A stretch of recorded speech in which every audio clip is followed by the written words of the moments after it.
হযরত আবু হুরায়রা রাদিয়াল্লাহু হাদিস খানা বর্ণনা করেন, তিনি বলেন কালা ইয়াযিউল কুরআনু ইয়াউমাল কিয়ামাতি ইয়াকুলু রাব্বি হাল্লিহি ফায়ুলবাসু তা'দাল কারামাতি ثم يقول يا ربي يرضى عنه فيرضى عنه فيقال له اقرأ وأرقى وتزاد بكل آيات জোরে জোরে বলুন আলহামদুলিল্লাহ। হযরত আবু হুরায়রা রাদিয়াল্লাহু হাদিস খানা বর্ণনা করেন, তিনি বলেন আল্লাহ পাক যেদিন কিয়ামতের দিন অনুষ্ঠিত করবেন, কিয়ামত হয়ে যাবে, কিয়ামতের দিন এই কোরআনুল কারীম সেই দিন আল্লাহর দরবারে উপস্থিত হয়ে যাবে, বলি আলহামদুলিল্লাহ। এই কোরআনুল কারীম আল্লাহর কাছে যাবে, আল্লাহর কাছে গিয়ে আল্লাহর কাছে ফরিয়াদ জানাবে, বলবে কালা ইউযিউল কুরআনু ইয়াউমাল কিয়ামাতি ফায়াকুলু রাব্বি হাল্লিহি ফায়ুলবাসু তাজাল কারামাত।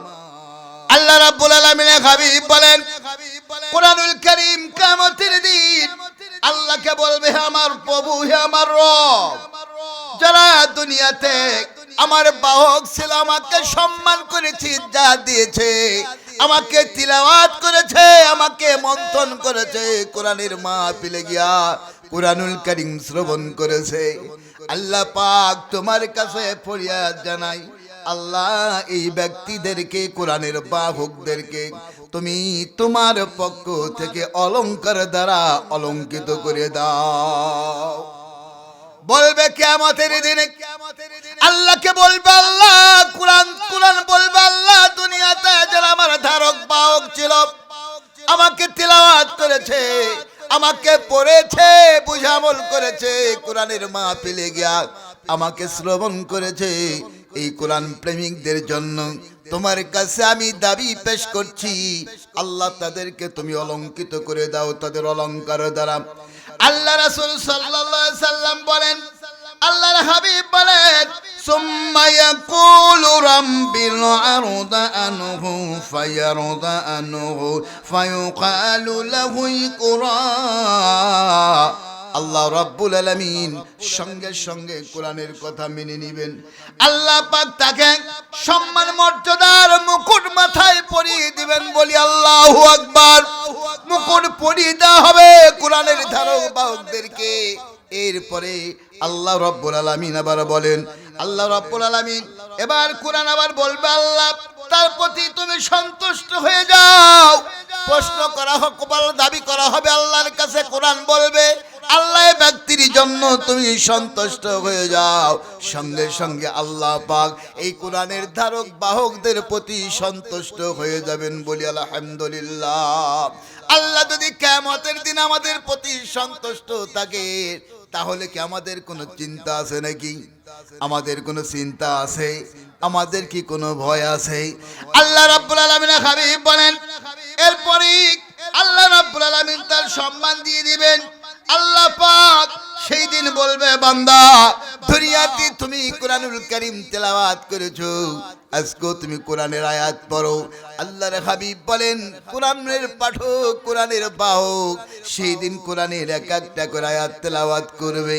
আল্লাহর নবী বলছেন কোরআনের এক একটা করে আয়াত তেলাওয়াত করবে, আর জান্নাতের এক একটা করে স্তর উপর দিকে যাইতে থাকবে।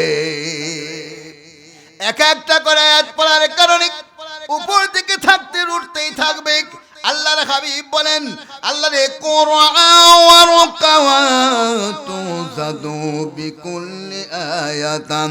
এক একটা করে আয়াত পড়ার কারণে তার উপরের দিকে উঠতে থাকবে। আল্লাহ পাক প্রতি আয়াতের বিনিময় আল্লাহ পাক তাকে সম্মান দান করবেন, বলি আলহামদুলিল্লাহ। আল্লাহ রাব্বুল আলামিনের হাবিব বলেন, শুধু তাই নয়, যেখানে কোরআনুল কারীম তেলাওয়াত করা হয়, কোরআনুল কারীম যেখানে আলোচনা করা হয়, এই জায়গা জায়গাকে আল্লাহ পাক পছন্দ করেন, আর পছন্দ করবার কারণে আল্লাহ পাক আকাশ থেকে সাকিনা মাহফিলের উপর বর্ষণ করেন, বলি আলহামদুলিল্লাহ। এ ভাই আপনাদের কি হলো? উঠতেছেন কেন? কি খুব বিরক্ত হয়ে গেছেন নাকি? কি ছেড়ে দিব? এ তো 4 গুন্ডা লোক, তার মধ্যে আবার এত হাগামোতার কে সাববাদ লোক। হ্যাঁ, আপনার শাস্ত্রলে যে ঘন্টা পর ঘন্টা প্রস্রাব পায়খানা আটকে আপনি টিভি দেখতে পারেন, আর এই মাহফিলে আসলে 2-1 ঘন্টা চাপাইতে পারে না, বউ বাড়ি থাকবে ধ্বজভঙ্গ কোথাকার। আমার ভাইয়েরা, আমরা যারা এখানে বসতে পেরেছি, আল্লাহ রাসূল সাল্লাল্লাহু আলাইহি সাল্লাম বলছেন আল্লাহ পাক আকাশ থেকে আমাদের উপর সাকিনা অবতীর্ণ করেছেন, রহমত বর্ষণ করেছেন, বলুন সুবহানাল্লাহ।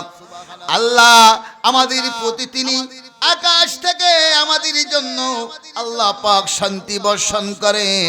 আল্লাহ নবী বলেন, এরপরে আল্লাহ পাক এই মাহফিলে যারা বসে গেছে তাদের জন্য আল্লাহ পাক রহমত দ্বারা তাদেরকে ঢেকে নেন। শুধু তাই নয়, আল্লাহ পাকের হাবিব বলছেন এরপরে ফেরেশতাগুলো চতুর্দিক থেকে আমাদেরকে ঘেরাও করে নিয়েছে। আল্লাহ রাব্বুল আলামিন তার নিকট ফেরেশতাদের কাছে বসে আমাদের সম্পর্কে আল্লাহ পাক প্রশংসা গাইতেছেন, বলুন সুবহানাল্লাহ। তাহলে আমরা ঠকছি না জিতেছি? একটু জোরে কোন, ঠকেছি না জিতেছি? আসুন জাতে কারিমা আমি আপনাদের খেদমতে তেলাওয়াত করেছি, সেই দিকে যাচ্ছি।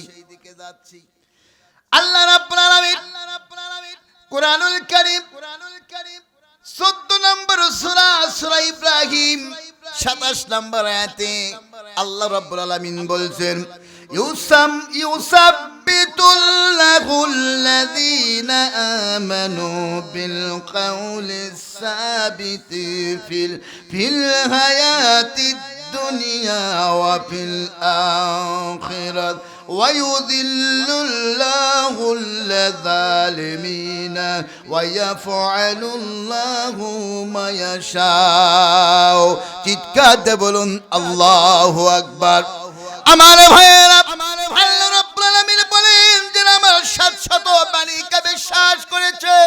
আল্লাহ পাকের 700 বাণী কি আল্লাহ রাব্বুল আলামিন সে কথাও জানিয়ে দিয়েছেন। আল্লাহ বলেন, ওয়া মা আরসালনা মিন ক্বাবলিকা মির রাসূলিন ইল্লা নুহি ইলাইহি আন্নাহু লা ইলাহা ইল্লা আনা ফা'বুদুন। বলুন আল্লাহু আকবার। আল্লাহ রাব্বুল আলামিন বলেন, হে নবী, তোমার পূর্বে যত নবী রাসূলগুলো আমি দুনিয়ায় প্রেরণ করেছিলাম সকলের প্রতি আমি একটাই ওহী করেছিলাম, আর সেই ওহীটা হলো আমি ছাড়া, আমি ব্যতীত আর কোনো মাবুদ নাই। সুতরাং একমাত্র তোমরা আমারই ইবাদত করো, আমারই গোলামি করো, আমারই দাসত্ব করো। আল্লাহ নবীকে বলছেন, নবী এই দায়িত্ব শুধু তোমাকে দেওয়া হয় না, এই পৃথিবীতে যত নবী রাসূলগুলো এসেছিল প্রত্যেকটি নবীর একটাই মাত্র ডায়লগ ছিল, সেইটা হলো তোমরা আল্লাহ ছাড়া কোনো মাবুদ নাই, আল্লাহ ছাড়া কোনো ইলাহ নাই, আল্লাহ ছাড়া কোনো প্রভু নাই, একমাত্র হলেন আল্লাহ। সুতরাং তোমরা আল্লাহ পাকের ইবাদত করো। আল্লাহ পাক সেই কথাই বলছেন, আমানু বিল কাউলিস সাবিতি ফিল হায়াতিদ দুনিয়া ওয়া ফিল আখিরাহ। আল্লাহ বলেন যারা এই বাক্যটা উচ্চারণ করেছে, লা ইলাহা ইল্লাল্লাহ, আমি ছাড়া প্রকৃত কোনো মাবুদ নাই, ইলাহ নাই, এই সাক্ষ্য যারা দুনিয়াতে দিয়েছে, আর এই সাক্ষ্যটাকে যারা সমুন্নত রেখেছে জীবনের প্রতিটি ক্ষেত্রে, যারা এইটাকে মূল্যায়ন করেছে, আমার দাসত্ব স্বীকার করে নিয়েছে, আমার ইবাদত করেছে, আল্লাহ বলেন বান্দারে তোমার কোনো ভয় নাই, আমি পৃথিবীতেও তোমাদেরকে সমুন্নত রাখবো, এমনকি আখিরাতের ময়দানেও আমি আল্লাহ পাক তোমাদেরকে সমুন্নত রাখবো। জোরে জোরে বলুন আলহামদুলিল্লাহ। শুধু তাই নয়, এই আয়াতটার ব্যাখ্যায় বুখারীর ভিতরে আসছে আল্লাহ নবী সাল্লাল্লাহু আলাইহি সাল্লাম বলে, যারা বলেছে লা ইলাহা ইল্লাল্লাহ মুহাম্মাদুর রাসূলুল্লাহ, আল্লাহকে রব বলে স্বীকার করেছে, নবী মুহাম্মদকে নবী বলে মেনে নিয়েছে, এইগুলো ব্যক্তিকে যখন কবরস্থ করা হয়, কবরের ভিতরে যে প্রশ্নগুলো করা হয়, আল্লাহ পাক স্বয়ং তিনি ওই বান্দাকে প্রশ্নগুলোর জবাব শিখিয়ে দেন। চিৎকার দিয়ে বলুন মারহাবা। হাদিসটা আপনাদেরকে শোনাবো, একটু পরে আসতেছি। তার আগে একটা কথা আপনাদেরকে জিজ্ঞাসা করি, যারা পৃথিবীর থেকে বিদায় হয়ে গেছে, কবরে চলে গেছে, এই মানুষগুলো ওই রুহগুলো তারা সেখান থেকে দুনিয়াবাসীর খবরগুলো নেওয়ার জন্য উদ্বেগ হয় এবং তারা খবরগুলো পায়। বলুন সুবহানাল্লাহ। আপনার বাবা, আমার বাবা যারা মরে গেছে, দাদা দাদি যারা মরে গেছে, এরাও আমাদের খোঁজ খবর নয়, বিশ্বাস হয়? কথা বলেন, বিশ্বাস হয়? আমি সেই হাদিস থেকে আপনাদেরকে শোনাইবো কিভাবে এই রূহগুলো পৃথিবীর খোঁজ খবর নিয়ে থাকেন। আল্লাহ পাক তৌফিক দিলে আস্তে আস্তে আসতেছি, আপনাদের সমস্যা হবে। আল্লাহ আল্লাহ, আমি যেই কথা বলছিলাম, আল্লাহ বললেন, তোমরা যারা কলেমা পড়েছ, আর কমল কলেমাকে যারা তোমরা বলন্দ রেখেছ, তোমরা যারা শাশ্বত বাণী কি তোমরা যারা সমুন্নত করেছো, আল্লাহ বলছে বান্দারে ভয়ের কোনো কারণ নাই, দুনিয়াতে আমি তোমাদেরকে সমুন্নত রাখবো, মৃত্যুর পূর্ব মুহূর্ত পর্যন্ত ইমানের উপরে রাখবো, এবং মৃত্যুর সময় থেকে নিয়ে হাসরের ময়দান পর্যন্ত আমি আল্লাহ রাব্বুল আলামিন তোমাদেরকে সমুন্নত রাখবো। বলুন সুবহানাল্লাহ। আমার ভাইয়েরা, সত্যিকারের যারা ঈমান আনয়ন করেছে, কলেমা যারা পড়েছে, তাদের দৃষ্টান্ত একটা আপনাদের কাছে পেশ করি। হযরতে বেলালের কথা আপনারা শুনেছেন কিনা? শুনছেন তো?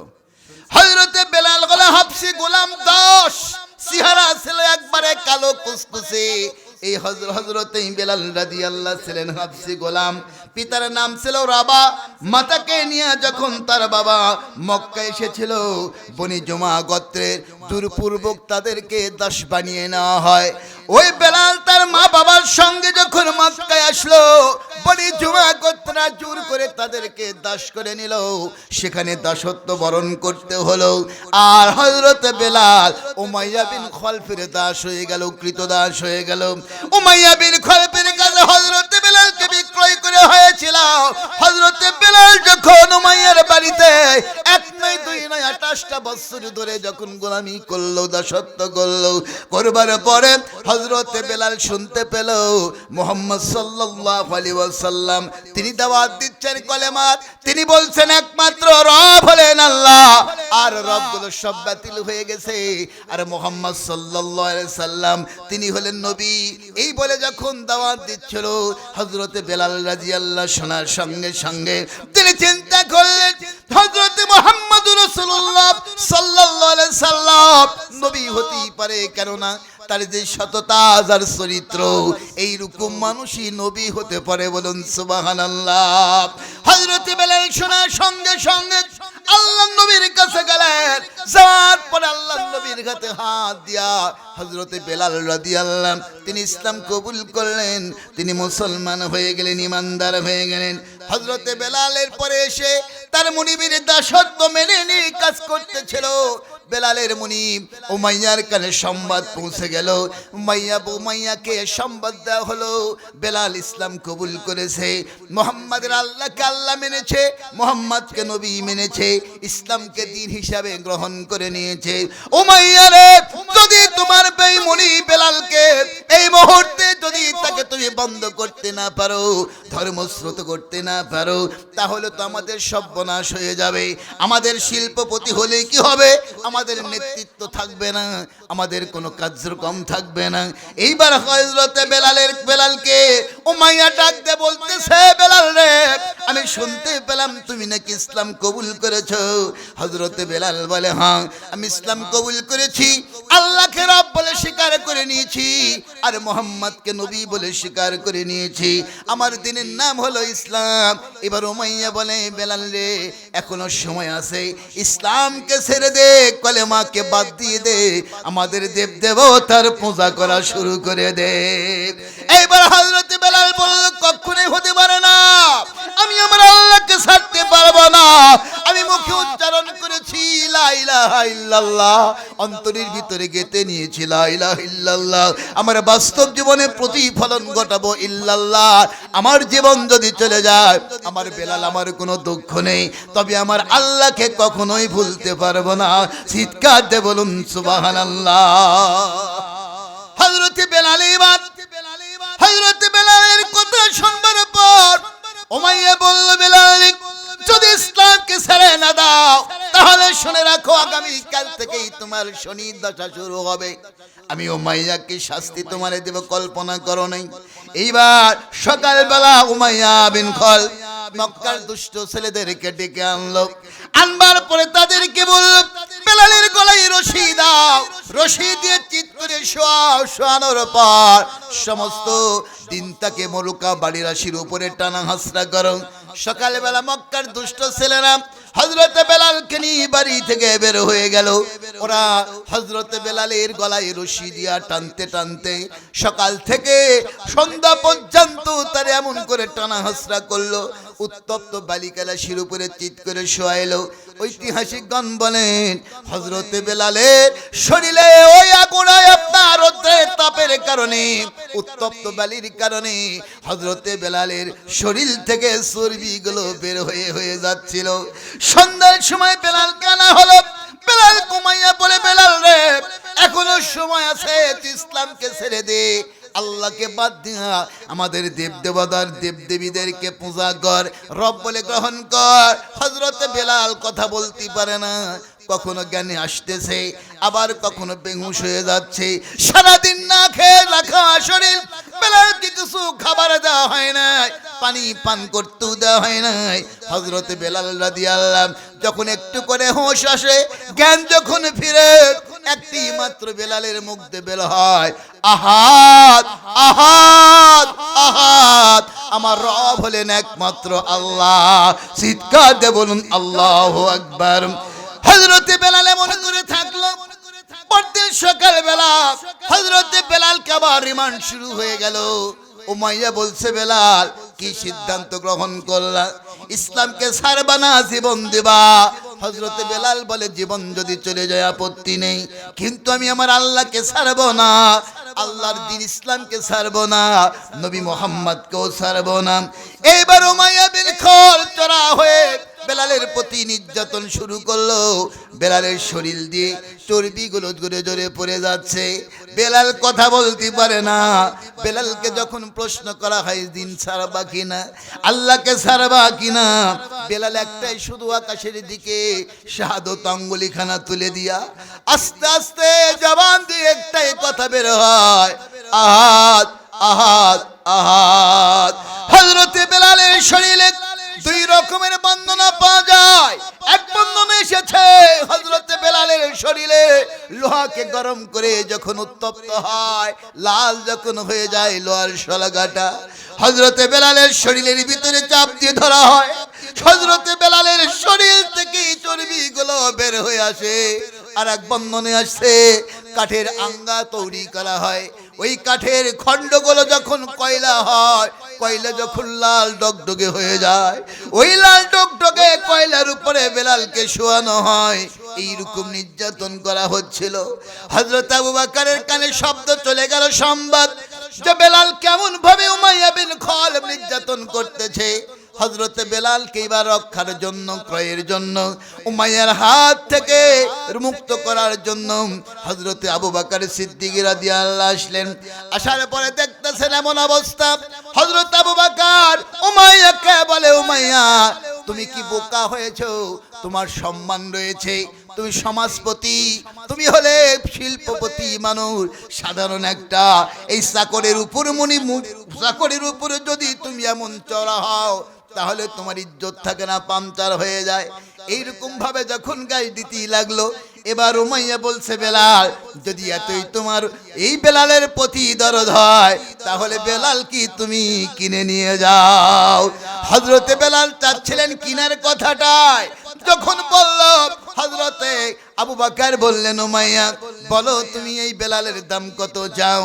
এইবার হযরতে বেলালের বিনিময়ে এবার আবু বকরের কাছে প্রস্তাব করলো, যদি তুমি বেলালকে ক্রয় করতে চাও তাহলে সর্বপ্রথম তোমার যেই কাফসাকর রয়েছে, তোমার যে কৃতদাস রয়েছে ফুসাত, এই ফুসাতকে দিতে হবে, আর এরপরে 40 শাউকা রূপ্য আমাকে দিতে হবে। হযরত আবু বকর বললেন, আমার দাস্য তোমাকে দিয়ে দিলাম, 40 শাউকা রূপ্য তোমাকে দিয়ে দিলাম, বেলালকে দিয়ে দাও। হযরত বেলালকে ছেড়ে দেওয়া হলো। আর উমাইয়া এবার বলছে, বেলাল আমি বুঝতে পারলাম না, তুমি তো একটা জ্ঞানীগুণী মানুষ, কিন্তু আজকে দেখলাম তুমি জ্ঞানী মানুষ নয়, তুমি বোকা মানুষ। কেননা এই বেলালের মতো একটা হাফসি কুসকুসে কালো মানুষকে কিনবার জন্য তোমার বহুগুণে গুণান্বিত দাস এই ফুসাদকেও দিয়ে দিলা, আবার 40 শাউকা রূপ্য তুমি দিয়ে দিলা। এবার আবু বকর বলছে, উমাইয়া তুমি জানো না, যদি আর চাইতো বেশি তুমি চাইতে, বেলালের ঈমান এতই দাম, এই মূল্যটা আমি তোমাকে দিয়েই ক্রয় করে নিয়ে যেতাম বেলালকে। চিৎকার দিয়ে বলুন সুবহানাল্লাহ। হযরত বেলালকে এবার ক্রয় করে নিয়ে এসে আল্লাহর নবীর কাছে বেলালকে শপথ করলেন। হযরত আবু বকর বলেন, ইয়া রাসূলুল্লাহ, ইয়া হাবিবাল্লাহ, আমি বেলালকে ক্রয় করে নিয়ে আসছি, আমি তারা আজাদ করে দিলাম, মুক্ত করে দিলাম, তোমার খেদমতের জন্য দান করে দিলাম। হযরত বেলাল আল্লাহর নবীর কাছে থাকতে লাগলেন। আল্লাহর নবী হিজরত করলেন। এই হিজরত করার পর হযরত বেলালকে আল্লাহর নবী সংবাদ প্রেরণ করলেন, বেলাল তুমি এখন মক্কা থেকে মদিনায় হিজরত করো। হযরত বেলাল হিজরত করলেন, করার পর আল্লাহর নবী মসজিদে নববী তৈরি করলেন। মসজিদে নববী তৈরি করার পরে আল্লাহর নবী বললেন, বেলাল রে, তুমি মসজিদে নববীর মুয়াজ্জিমের দায়িত্ব পেয়ে গেলা, বেলাল তুমি আজান দাও। হযরত বেলাল আজান দিতে শুরু করলো। অনেকে অনেক কথা বলতে লাগলো। কেউ বলল, বেলালের মতো একটা লোককে কেন এই মুয়াজ্জিমের দায়িত্ব দেওয়া হবে? সমাজে আরো ভালো লোক ছিল, শিক্ষিত লোক ছিল।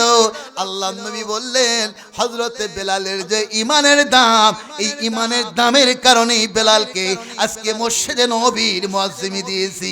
বলুন সুবহানাল্লাহ। হযরত বেলাল মসজিদে নববীর তিনি হলেন মুয়াজ্জিম। একদিন হযরত বেলাল আযান দিচ্ছেন, বিধর্মী একজন কবি সে যাচ্ছিল মসজিদে নববীর পাশ দিয়া, যাচ্ছে আফসোস করে বলছে, বেলাল রে, মক্কাতে তুমি কত নির্যাতিত হয়েছো, অবহেলিত ছিলে, তোমার ঈমানের বরকতে আজকে এই মসজিদে নববীর তুমি মুয়াজ্জিমের দায়িত্ব পেয়ে গেলা। বলুন মারহাবা। হযরত বেলাল আল্লাহর নবী যখন ইন্তেকাল করলেন, ইন্তেকাল করার পরে হযরত বেলাল আর আযান দিলেন না। হযরত বেলাল বললেন, আমি আর মদিনায় থাকতেও চাই না, সেই মদিনায় আমার নবী নাই, সেই মদিনায় আমি বেলাল আর থাকবো না। বেলালের জন্মস্থান বাড়ি হলো দামেস্ক। হযরত বেলাল দামেস্কে চলে গেলেন। যাওয়ার পর কিছুদিন পর হযরত ওমর ইবনে খাত্তাব রাদিয়াল্লাহু যখন তিনি খলিফা হলেন, খলিফা হওয়ার পরে হযরত ওমর রাদিয়াল্লাহু তিনি ফিলিস্তিন যখন জয় করলেন, ফিলিস্তিন জয় করবার পরে যখন হযরত ওমর ইবনে খাত্তাব রাদিয়াল্লাহু সন্ধিপত্রে স্বাক্ষর করার জন্য যাচ্ছিলেন, তারা যখন হযরত ওমর এবং তার সিপাহি তার সৈন্যদেরকে নিয়ে জাবিরাতে যখন পৌঁছে গেল, পৌঁছবার পরে বিশ্রাম ফরমাচ্ছিলেন, হযরত বেলালের কানে সব সংবাদ চলে গেল। হযরত ওমর ইবনে খাত্তাব রাদিয়াল্লাহু মুসলিম সৈন্যদেরকে নিয়ে জাবিরাতে অবস্থান করছে। হযরত বেলাল আর কালক্ষেপণ করলেন না। হযরত বেলাল তিনি জাবিরাতে চলে আসলেন। আরবার পরে তিনি যোগ দিলে আযান দেওয়ার নামাজের সময় হয়ে গেল। সকলেই বলে, বেলাল কতদিন থেকে তোমার আযান আমরা শুনতে পাই না, বেলাল তুমি আযান দিবে, আমরা তোমার আযান শুনতে চাই। হযরত বেলাল বলে, আমার আযান শোনার মানুষটাই তো নাই, আমি আযান কারে শোনাবো, আমি আযান দিতে পারবো না। এবার সকলে যখন বেলালকে জোর করে ধরলো, হযরত বেলাল যখন আযান শুরু করেছে, ঐতিহাসিক গণ লিখতেছে যেন মুসলিম এইবার শিবিরে কান্নার রুল পড়ে গেছে। বেলালের আযানের শুনে সকলেই চোখ দিয়ে পানি ছেড়ে দিয়ে কাঁদতেছিল আর বলে, বেলাল রে, কতদিন থেকে তোমার আযান শুনি নাই, বেলাল তোমার আযানের মাধুর্য আমরা পাই নাই। হযরত বেলাল এবার আজান দিলেন। হযরত ওমর ইবনে খাত্তাব রাদিয়াল্লাহু তিনি ইমামতি করলেন। নামাজ শেষ হয়ে গেল, হওয়ার পর যখন শিবির যখন চলে গেল, মুসলিম সৈন্য বাহিনীকে নিয়ে হযরত ওমর যখন মদিনায় চলে গেলেন, হযরত বেলালও তাদের সঙ্গে মদিনায় চলে গেল। এইবারে বেলালকে সকলে বলে, বেলাল রে মসজিদে নববীর তুমি ছিলা মুয়াজ্জিন, বেলাল তুমি এখন আজান দিবা। হযরত বেলাল বলে, না না আমি তো আজান দিতে পারবো না, আমি আজান দিতে পারবো না। সকলে বলে আজান দাও, বেলাল বলে আজান দিতে পারবো না। এইবার ইমাম হোসাইন, এবার ইমাম হাসান এসে বলছে, বেলাল রে তুমি কি আমার কথাও শুনবা না? বেলাল তুমি আমাকে কুলে কাকালে করে মানুষ করেছো, তুমি গোসল করে দিয়েছো, তুমি খাবার খাইয়ে দিয়েছো, সেই হাসান বলছি আজকে তুমি আমার ভাইয়েরা, মুসলমানের সন্তানেরা আজকে দাড়িকে নিয়ে আট করে। দাড়ি সুন্দর করে রেখা করে রাখার সুন্নতি দাড়ি নয়, আর সুন্নতি দাড়ি হলো ওইটা।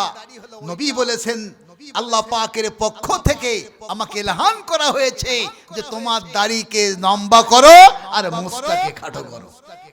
রাসূল সাল্লাল্লাহু আলাইহি সাল্লাম বলেছেন তোমাদের দাড়িকে ছেড়ে দাও আর মুছকে তোমরা খাটো করো।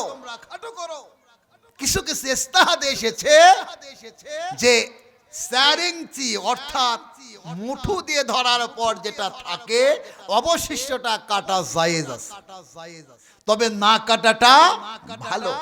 এই এক মুষ্টির নিচে যেইগুলো দাড়ি, এইগুলো সুন্নতি দাড়ি নয়, ফ্যাশনা দাড়ি।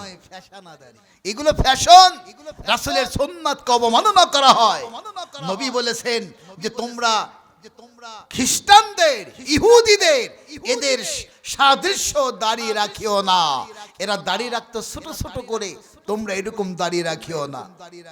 আমার ভাইয়েরা, সেই কবরের ভিতরে যখন সুন্নতি দাড়ি পাবে তার সম্মান আল্লাহ পাক বাড়িয়ে দিবেন, বলুন আলহামদুলিল্লাহ। আমরা বলে থাকি দাড়ি সুন্নাত, দাড়ি সুন্নাত নয়, দাড়ি আপনার কি বলে ফরজ বললেও ভুল হয় না। যেহেতু নবী বলেছেন যে আল্লাহর কাছ থেকে আমাকে নির্দেশ করা হয়েছে দাড়িকে ছেড়ে দাও, মুছটাকে খাটো করো।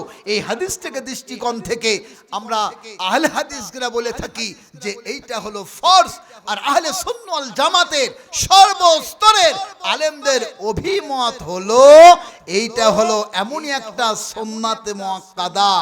আবার কে বলেছেন না এটা ওয়াজিব, এটা ফরজের সমকক্ষ, সুন্নাত নয়, ফরজের সমকক্ষ। দাড়ি রাখা যে ওয়াজিব এই ব্যাপারে কারো দ্বিমত নাই।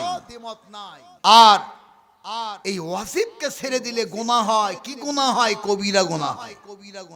তাহলে ভাই আপনাদেরকে উদাত্ত আহ্বান জানাবো, মরণের পর একটা জিনিসই সাথে যায়, সেটা হলো দাড়ি। আপনার টুপিও যাবে না, জুব্বাও যাবে না, আপনার পরনের লুঙ্গিও যাবে না, কিচ্ছু যাবে না, শুধু যাবে আপনার দাড়ি। এই জন্য মরার আগে সুন্নাতে দাড়ি আমরা রাখবো ইনশাআল্লাহ। রাজি আছি তো ভাই? মাসলা আসছে, যদি কোনো দাড়ি ছাটা এইরকম ইমামের পিছনে সালাত আদায় করা হয় তাহলে সালাত হবে কিনা? উত্তরে বলা হয়েছে যারা নামাজ পড়বে তাদের নামাজ আদায় হবে, তবে ওনাকে যারা ইমাম বানাইছে এদেরকে জবাব দিতে হবে। ওই দাড়ি ছাটাকে যে ইমাম বানাইছে, আগে আগে আগে ইমামতি করার জন্য দিয়েছে, যারা দিয়েছে এদের জবাব দিতে হবে। যারা সালাত আদায় করবে তাদের সালাত আদায় হয়ে যাবে। পরে আত-তাহরিকের মাসলা এসেছে, সম্ভব হলে এইরকম ইমামের পিছনে নামাজ না পড়াই ভালো। সম্মানিত উপস্থিতি, যে কথা বলছিলাম এবার বলবে যে এই লোকটার আদর্শ আমি গ্রহণ করেছিলাম। আল্লাহর হাবিব বলেন, এই উত্তর দেওয়ার পরে চতুর্থ নাম্বার বলবে, যা তুমি বললা এইটা তুমি কোথায় থেকে শিখেছো, কে তোমারে শিখাইছে? এবারে বলবে আমি আল্লাহর কোরআন রাসূলের হাদিস থেকে আমি জেনেছি, পড়েছি, বুঝেছি। সঙ্গে সঙ্গে কবরের ভিতরে একটা আল্লাহ পাক গায়েবী আওয়াজ দিয়ে জানিয়ে দিবেন। আল্লাহ রাব্বুল আলামিন বলবেন, فيقول لي ما كنت تقول في هذا الرسول فيقول ما كان يقول هو عند الله رسوله أشهد أن لا إله إلا الله وأن محمدا عبده ورسوله বলুন মারহাবা। এইবার আল্লাহর বান্দা যখন উত্তর দিয়ে দিবে আল্লাহ পাক গায়বী আওয়াজ দিয়ে বলে দিবে আমার বান্দার জন্য কবরটাকে প্রশস্ত করে দে, আমার বান্দার কবরকে জান্নাতের সঙ্গে সম্পৃক্ত করে দে, জান্নাতের আলো বাতাস পৌঁছিয়ে দে, আমার বান্দারে এমন ঘুম দিয়ে দে যেমন করে নব বিবাহিত স্বামী স্ত্রী বাসর করে এরা যেমন করে আনন্দ করে ঘুমিয়ে যায়, আমার বান্দাকে ঠিক সেই রকম ভাবে ঘুমিয়ে দে, কিয়ামত পর্যন্ত তারা ঘুমাক। চিৎকার দিয়ে বলুন মারহাবা। আমার ভাইয়েরা, যদি আপনি দুনিয়াতে আল্লাহকে সাক্ষ্য দিয়েছেন রব বলে, এইটাকে যদি আপনি ঠিক রাখতে পারেন, আল্লাহর যদি আপনি দাসত্ব করতে পারেন, ইবাদত করতে পারেন, তাহলে আপনার জন্য আল্লাহ পাক মৃত্যুর পরে এইরকম ফ্যাসিলিটি দিয়ে দিবেন। আল্লাহ রাব্বুল আলামিন আপনার জন্য জান্নাতের ব্যবস্থা করে দিবেন। জোরে জোরে বলুন আলহামদুলিল্লাহ। আমার ভাইয়েরা, একটা হাদিস আপনাদের কি শোনাইতে চাই। যদি আপনার ভিতরে আল্লাহর ভয় থাকে, আল্লাহকে যদি আপনি ভয় করেন, তাহলে আপনারও কেমন অবস্থা হবে। হাদিসটা আছে বুখারীর ভিতরে। আল্লাহর হাবিব সাল্লাল্লাহু আলাইহি সাল্লাম বলেন, না মুসলিম শরীফে আসছে 4323 নম্বর হাদিস। হযরত মাইজ ইবনে মালিক নামে একজন আল্লাহ রাসূলের সাহাবী ছিলেন। এই সাহাবীটা একটা যুদ্ধের ময়দানে যাইতে কিংবা আসতে একটা মহিলার সঙ্গে জেনা করেছিল। এই জেনার কথা পৃথিবীর কোনো মানুষ জানতো না। চিৎকার দিয়ে বলুন সুবহানাল্লাহ। লোকটা মায়েজ আসলামি, সে জেনা করেছে এটা কেউ জানতো না, শুধু মায়েজ একাই জানতো। কিন্তু আল্লাহর ভয়ের কারণে সে কোরআনের বিধান নেওয়ার জন্য আল্লাহর নবীর কাছে গেলেন। جاء معيذ بن مالك إلى النبي صلى الله عليه وسلم فقال يا رسول الله طهرني। আল্লাহর নবীর কাছে গিয়ে মায়েজ বলল, আল্লাহর নবী আপনি আমাকে পবিত্র করুন কোরআনের বিধান দিয়া। আল্লাহর নবী এবার বললেন যে ফাকালা ইয়াজহাকু আরদিয়া ফাস্তাগফিরাল্লাহ ওয়া তুবু ইলাই। আল্লাহর নবী বললেন মায়েজ রে, যাও তুমি ফিরে যাও, আল্লাহর কাছে তওবা করো, আল্লাহর জন্য তুমি আল্লাহর কাছে ক্ষমা প্রার্থনা করো। হযরত মায়ের কিছু দূর পর্যন্ত অগ্রসর হলেন। হওয়ার পরে মায়ের আবার ঘুরে আসলেন। আসার পর আল্লাহর নবী আবার বললেন, ফাকালা ইয়া রাসূলুল্লাহি তাহিরনি ফাকালা ওয়াজহাকা আরদিয়া ফাস্তাগফিরাল্লাহ ওয়া তুবু ইলাইহি। আল্লাহর নবী আবার বললেন, আল্লাহর নবী আপনি আমাকে পবিত্র করুন। আল্লাহর নবী বললেন, মায়েস তুমি চলে যাও, তুমি ফিরে যাও, আল্লাহর কাছে তওবা করো, আল্লাহর কাছে ক্ষমা প্রার্থনা করো। এইবার মায়েস আবার চলে গেল। অল্প কিছু দূর যাওয়ার পরে হযরত মায়েস আবার ফিরে আসলেন। আসার পরে আবার আল্লাহর নবীকে বললেন, আল্লাহর নবী আপনি আমাকে পবিত্র করুন, কোরআনের বিধান কায়েম করুন। আল্লাহর নবী আবার বললেন, মায়েস রে তুমি চলে যাও, আল্লাহর কাছে তওবা করো, আল্লাহর কাছে ক্ষমা চাও। তিনবার মায়েস চলে গেলেন। চতুর্থবার মায়েস আসলেন। আসার পর আল্লাহর নবীকে বললেন, ক্বালা লাহু রাসূলুল্লাহি ফীমা আত্তাহরুকা ফাকালা মিনাজ জিনা। আল্লাহর নবী বললেন, মায়েস রে কার থেকে তোমাকে আমি পবিত্র করব। এবার মায়েজ বলল, আমি জেনা করেছি, জেনার শাস্তি আপনি কোরআন মোতাবেক আমার উপর করুন। ফাসাইলা রাসূলুল্লাহ সাল্লাল্লাহু আলাইহি ওয়াসাল্লাম আবিহি যুনুবুন ফাখবিরা আন্নাহু লাইসা বিমাজনুন ফাকালা আশরাবা খামরাম। আল্লাহর নবী এবার তার যে বন্ধুগুলো ছিল তাদেরকে জিজ্ঞাসা করলো, বলল যে মায়েস কি পাগল নাকি? ওরা বলল না, মায়েস পাগল নয়। আবার আল্লাহর নবী বললেন সে কি মদ্যপান করেছে? আল্লাহর নবী একথা বলার পর মায়েজির বন্ধুর মধ্য থেকে একজন দাঁড়িয়ে গেল। দাঁড়ানোর পর মায়েজির মুখটা শুকলো, শুকার পরে দেখতেছে মুখ থেকে কোনো গন্ধ নাই। আল্লাহর নবীকে বললেন যে মায়েজের মুখ থেকে কোনো গন্ধ নাই। আল্লাহর নবী এবার বললেন মায়েজকে নিয়ে যাও, একে পাথর মেরে তোমরা রজম করে দাও, হত্যা করে দাও। হযরত মায়েজকে নিয়ে যাওয়া হলো, পাথর মেরে তারে রজম করা হলো। এই রজম করার পরে হযরত মায়েজকে নিয়ে গঞ্জন শুরু হলো। সাহাবীদের মধ্যে দুইটা ভাগ হয়ে গেল।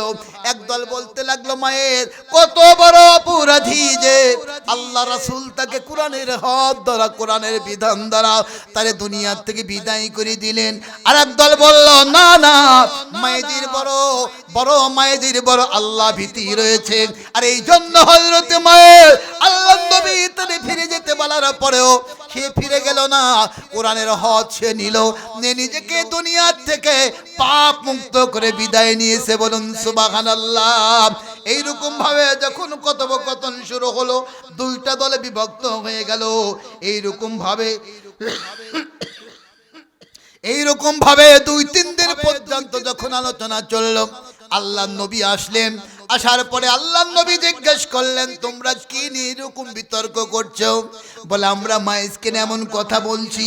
এ বলল আমরা এই মনে করছি, ওরা বলল এরকম মনে করছি। আল্লাহর নবী বললেন ও সাহাবীরা, তোমরা তোমার ভাই মায়েজির জন্য আল্লাহর কাছে ক্ষমা প্রার্থনা করো। এবার সাহাবীরা আল্লাহর কাছে মায়েজির জন্য ক্ষমা প্রার্থনা করলো। আল্লাহর নবী বললেন শুনে রাখো আমার সাহাবীরা, হযরত মায়েজের এমন পবিত্র তওবা করেছে যেই তওবাটা একটা উম্মতের মধ্যে বন্টন করে দিলে উম্মতের তওবার হক আদায় হয়ে যায়। এর নাম হলো কলেমাকে সমুন্নত রাখা, আল্লাহর বিধানের কাছে মাথা নত করা। আল্লাহর বিধানের কাছে মাথা নত করলে, কোরআনের বিধান নিলে বান্দার অপরাধগুলো মাফ হয়ে যায়। বলি আলহামদুলিল্লাহ। এর কিছুক্ষণ পর একটা মহিলা আসলো আজাদ করতে। গাদিম পরিবারের একজন মহিলা আগমন করলেন। এই মহিলাটা এসে আল্লাহর নবীকে বলছেন, আল্লাহর নবী আপনি আমাকে পবিত্র করুন কোরআনের বিধান নিয়ে। আল্লাহর নবী একই কথা বললেন যেটা মায়েসকে বলেছিলেন। আল্লাহর নবী বললেন যাও তুমি ফিরে যাও, আল্লাহর কাছে তওবা করো, আল্লাহর কাছে ক্ষমা প্রার্থনা করো। এইবার মহিলাটা আফসোস করে বলছেন ইয়া রাসূলুল্লাহ ইয়া হাবিবাল্লাহ, মায়েজের মতো আমার সঙ্গে আপনি এরকম আচরণ করবেন না, এরকম ব্যবহার করবেন না, মায়েজের মতো আমাকে ফিরিয়ে দিবেন না, আপনি আমার উপর কোরআনের বিধান জারি করুন। আল্লাহ নবী বললেন কি অপরাধ করেছো?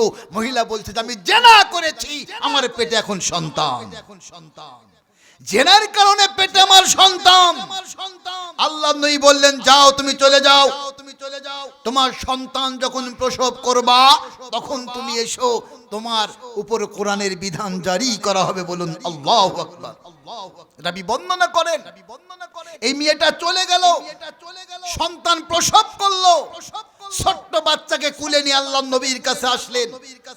আসার পরে বলছেন আল্লাহর নবী আমার সন্তান প্রসব করেছি, এখন আপনি আমার উপর কোরআনের বিধান জারি করুন। আল্লাহর নবী বললেন যে ছোট্ট বাচ্চাকে দুধ পান করবে, এই দুধ পান করা থেকে তাকে আমি মাহরুম করতে পারবো না। একজন সাহাবী বললেন যে ইয়া রাসূলুল্লাহ ইয়া হাবিবাল্লাহ, এই ছেলেটা আমাকে দিলে দুধ পান করানোর দায়িত্ব আমি গ্রহণ করব। যখন দায়িত্ব গ্রহণ করলো আল্লাহর নবী বললেন যাও একে তোমরা পাথর মেরে রজম করে বিদায় করে দাও।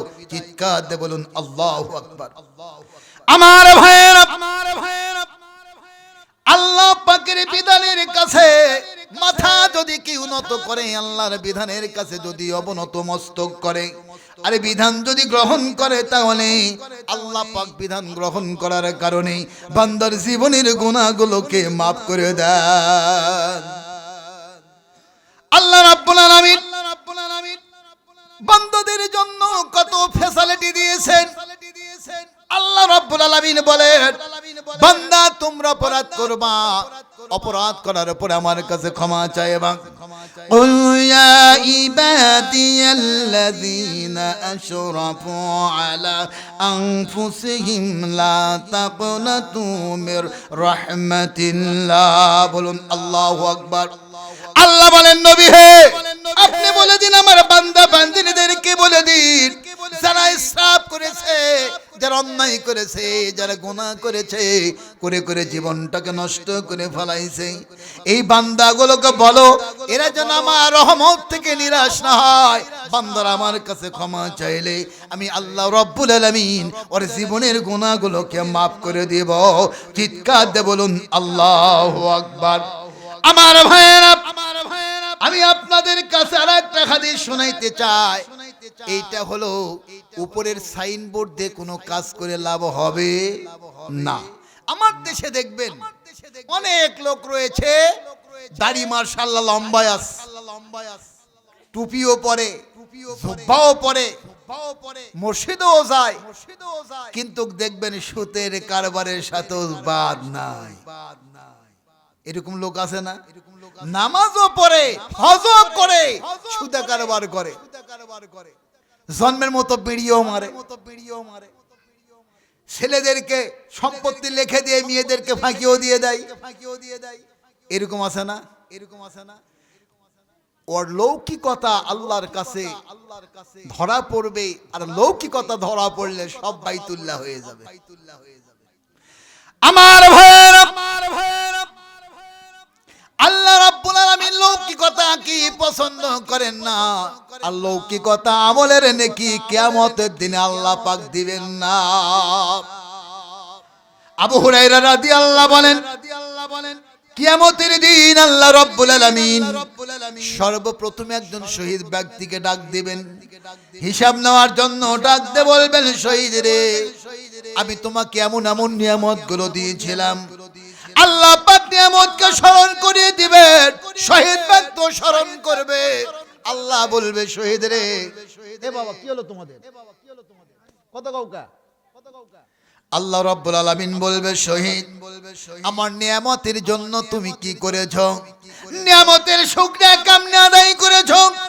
শহীদ বলবে, আল্লাহ তোমার নিয়ামত কি হক আদায় করতে গিয়া আমার জীবনটাই তোমার রাস্তায় দান করে দিয়েছি।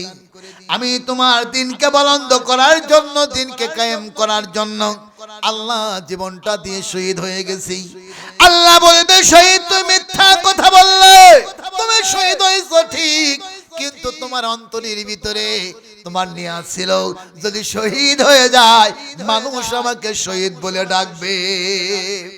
আল্লাহ রাব্বুল আলামিন বলবে, তুমি হতে চেয়েছিলে শহীদ, শহীদ হয়েছো, তোমার নামে মানুষ স্মৃতিসত্য উড়ি করেছে, তোমাকে বীরোত্তম লকব দিয়েছে। আল্লাহ বলেন, যা চাইছিলা ওইটা দুনিয়াতে তুমি পেয়ে গেছো, তোমার জন্য আর কোনো অবশিষ্ট নাই। ক্বালা কাযা কাযাবতা ওয়ালাকিন্নাকা কাতালতু লিআইয়া ক্বালা যারিউন যারিউন ফাকাদ কিলা সুম্মা উমিরা বিহি ফাসুহিবা আলা ওয়াজহিহি হাত্তা উলকিয়া ফিন্নার। আল্লাহ নবী বলেন, আল্লাহ ফেরেশতাদেরকে বলবেন, এর গলায় রশি দিয়া উপর কইরা টানতে টানতে জাহান্নামে পৌঁছায়া দে। আল্লাহ নবী বলেন, সেই দিন ওই শহীদকে উপর করে লাঞ্ছিত অবস্থায়, অপমানিত অবস্থায় জাহান্নামের ভিতরে তারে ঢুকিয়ে দেওয়া হবে। আল্লাহ রাব্বুল আলামিন এইবার ডাকবেন, আল্লাহ পাক এইবার ডাকবেন একজন হাফেজ কারীকে, মাওলানাদেরকে আল্লাহ পাক ডাকবে। ডাকার পরে বলবেন, আমি তোমাকে এমন এমন নিয়ামত দিয়েছিলাম, এমন এমন জিনিস তোমাকে দিয়েছিলাম, এই নিয়ামতগুলো তুমি পাইছিলাম। আল্লাহর হাবিব বলেন, বান্দা এটা মনে করবে, স্মরণ করবে। আল্লাহ বলবেন, এইগুলো পাবার পরে তুমি আমার জন্য কি করেছো? এইবার লোকটা বলবে, হাফেজ বলবে, ওলামাগুলো বলবে, আলেমেরা বলবে, আল্লাহ তোর এইগুলো পাওয়ার পরে আমি মানুষদেরকে কোরআনের দাওয়াত দিয়েছি, কোরআন শিক্ষা দিয়েছি, মানুষদেরকে হেদায়েতের কথা শুনিয়েছি। আল্লাহ বলবেন না না, তুমি মিথ্যা বলেছো, তুমি তো এই জন্য করো নাই, তুমি এই জন্য মৌলবী হয়েছিল, তুমি এই জন্য হাফেজকারী হয়েছিলে। মানুষ তোমাকে হাফেজকারী বলে ডাকবে, তোমাকে আলেম বলে ডাকবে, মানুষ তোমাকে ডেকেছে, সুতরাং তোমার আমার কাছে আর কিছু পাওনা নাই। আল্লাহ নবী বলেন আল্লাহ পাক হুকুম দিয়ে দিবেন, আর ফেরেশতারা এই আলেম ওলামাদেরকে গলায় রশি দিয়া টানতে টানতে জাহান্নামে পৌঁছায়া দিবে। তৃতীয় নম্বরে আসবে একজন ধনাঢ্যশালী ব্যক্তি। ওই দানবীর ব্যক্তিকে আল্লাহ পাক ডাক দিয়ে বলবে, দানবীর রে, আমি তোমার অগাধ সম্পদ দিয়েছিলাম, এইটা দিয়েছিলাম, সেইটা দিয়েছিলাম, এইগুলো পাওয়ার পরে তুমি আমার কি শুকরিয়া আদায় করেছো? এবার লোকটা বলবে, আল্লাহ পৃথিবীতে যতগুলো জায়গা দান করার মতো ছিল সব জায়গায় আমি দান করেছি তোমাকে খুশি করবার জন্য। আল্লাহ রাব্বুল আলামিন বলবেন, ক্বাল কাযাবতা ওয়ালাকিন্নাকা তাআল্লামতা তাল ইলমা লিয়ুকালা। আল্লাহ রাব্বুল আলামিন বলবেন, তুমি মিথ্যা বলেছো, এইটাই জন্য করো নাই, তুমি নিজেকে একজন আলেম বানাতে চেয়েছিলে, মানুষের কাছে তুমি জাহের করতে চেয়েছিলে, তুমি হাফেজকারী জাহের করতে চেয়েছিলে, সেইটা তুমি দুনিয়াতে পেয়ে গেছো, তোমার জন্য আর কোনো কিছু অবশিষ্ট নাই। আল্লাহ পাক হুকুম করবেন, আর তারে গলায় রশি দিয়া টানতে টানতে জাহান্নামে নিয়ে যাওয়া হবে। চিৎকার দিয়ে বলি, ইন্না লিল্লাহি ওয়া ইন্না ইলাইহি রাজিউন। এইরকম আমলের দরকার আছে নাকি? কথা বলেন, আছে? এইগুলো আমলের দরকার নাই, আমলটা হতে হবে লা ইলাহা ইল্লাল্লাহ, আল্লাহকে রব মেনেছি, সেই রবের কায়দায়, সেই রবের সন্তুষ্টির জন্যই আমাদের ইবাদত বندگی হতে হবে। বলুন কথা ঠিক না বা ঠিক? আমার ভাইরা, আপনারা খুব কষ্ট পাইছেন, রাগ করছেন নাকি? আসলে শুনেন, বর্তমান সবগুলো চলে গেছে লৌকিকতার দিকে, সব লৌকিকতার দিকে। এখানে যদি বাজে কিচ্ছা কওয়া হয় তাহলে মানুষের অভাব হবে না, মানুষ যাবো না। আর কোরআন হাদিসের কথা বললে সবগুলো থাকবেও না, শুনবেও না, কেননা সবার কপালে ভালো কিছু নসিব হয় না। আমার ভাইয়েরা, পরিশেষে আপনাদের কাছে আমি উদাত্ত আহ্বান রাখতে চাই, এখনো যারা 5 ওয়াক্ত নামাজ পড়ি নাই, আজকে থেকে 5 ওয়াক্ত নামাজ পড়বো ইনশাআল্লাহ। আল্লাহ পাক আমাদের সকলকে 5 ওয়াক্ত নামাজের উপর আসীন রাখুক মৃত্যুর পূর্ব মুহূর্ত পর্যন্ত, বলি আল্লাহুম্মা আমিন। আমার ভাইরা, আজকে আমরা যতটুকু কোরআন থেকে হাদিস থেকে আলোচনা করলাম, সে আলোচনায় আল্লাহ পাক আমাদের সকলকে, বক্তা শ্রোতা উভয়কেই আমল করার তৌফিক দান করুক, বলি আল্লাহুম্মা আমিন। বলবেন না, দোয়া করে দেব।